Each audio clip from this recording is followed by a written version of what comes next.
Question: how can one control the stresses due to one's own crisis in his life? Answer: in a present modern life, a person revolves around the stresses only. There is stress in every walk of life. From birth to death, one moves in and out of the stress only. But nobody in this world is above stress. Stress has become a part and parcel of life. Even each one of us breathes in stress, only irrespective of the age. Stress is due to job, wife, family, health, children education, their job, their marriage, environment, social pattern, money matters, difference in thinking or opinion, surrounded by evil thinkers, deceivers involved during interactions, and various other unforeseen causes create mental stress and affect health and peaceful living, even if one tries to be desireless and live in minimum worldly comforts without undue hurting others. Number of stresses of day-to-day living in the materialistic world in a horizontal plane can be tackled on being selfless. Desire less without undue mingling with others. Still, many stresses are getting generated by vulnerable social elements, which are beyond the control of the self, and just cannot be avoided. A sincere, honest and divine person gets affected very severely, and at times conditions become so miserable that he does not know what to do by his own knowledge of self-control and positive living. It is rather difficult to imagine a situation for an ordinary person who has not passed through such a trauma in his life.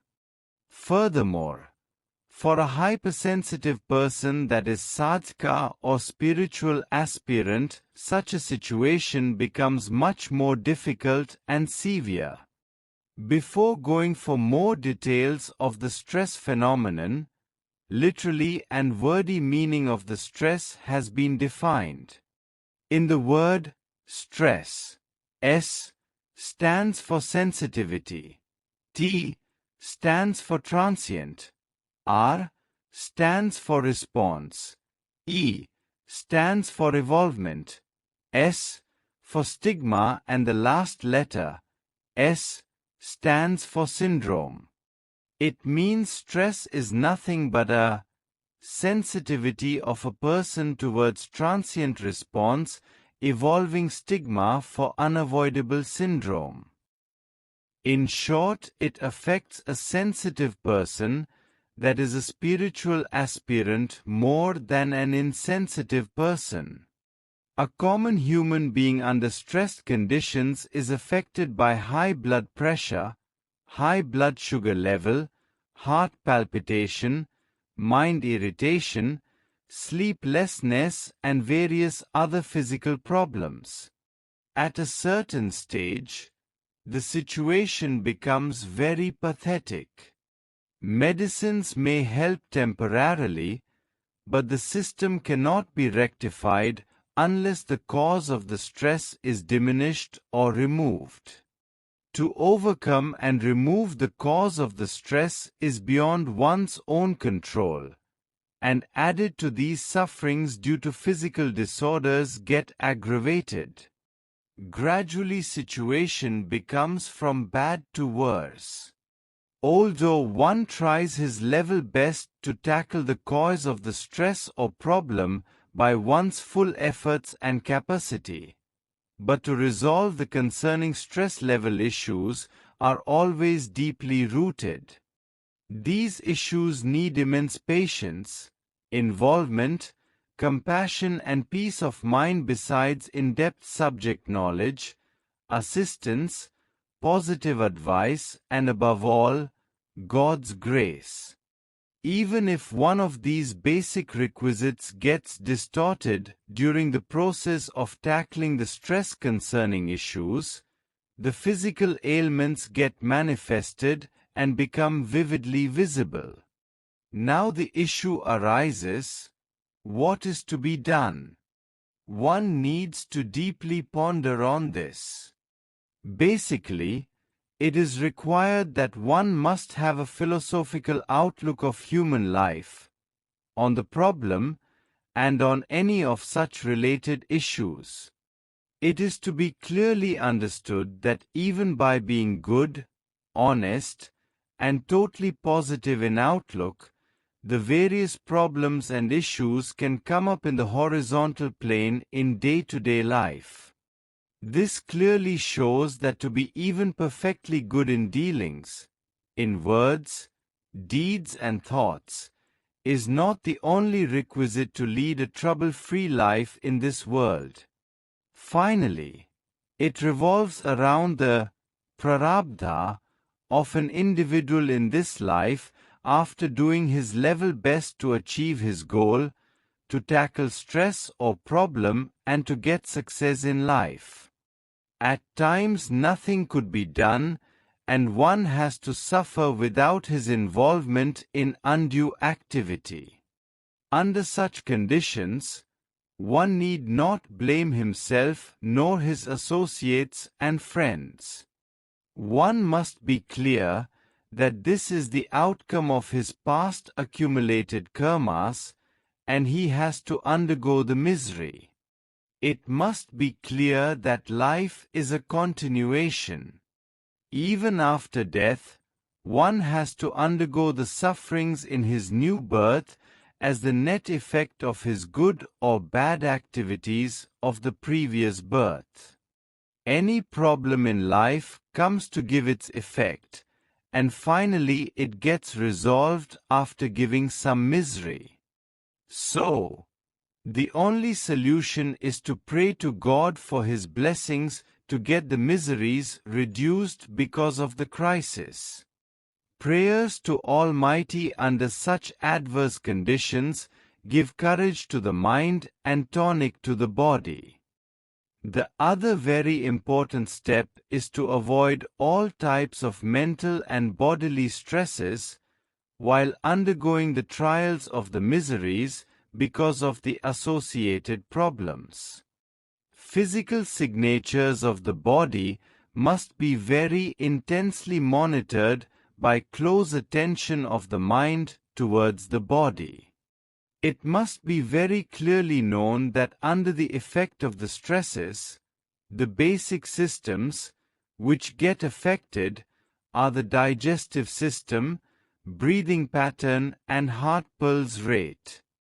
Digestive system becomes more acidic. More acids get secreted and hence diet must be strictly controlled. Any type of acidic food must be avoided. More of such food to be consumed, which does not give acidic effect to keep the digestive system healthy.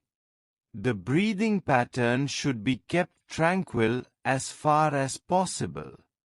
It should be kept calm without any irritation to keep the mind under control. Breath rate must be tried to keep lower to retain the calmness of the mind. Mental stresses and bodily stresses always try to disturb the breathing pattern. So, one must be always very vigilant of one's own breathing pattern and try to make it tranquil as frequently as possible to retain the control of mind. The tranquility of the breath is nothing but the flow of air more or less equally from both the nostrils.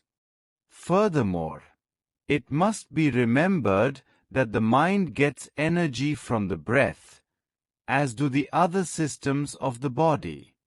So, it is natural that only adequate energy should be given to mind, and also the energy given to mind must be pure, sattvic and without any irritation. It is only possible when the breathing pattern is completely tranquil and breath rate is low. It must be noted that with less breath rate excess toxins get accumulated in the system, and this leads to increased stress levels in the system.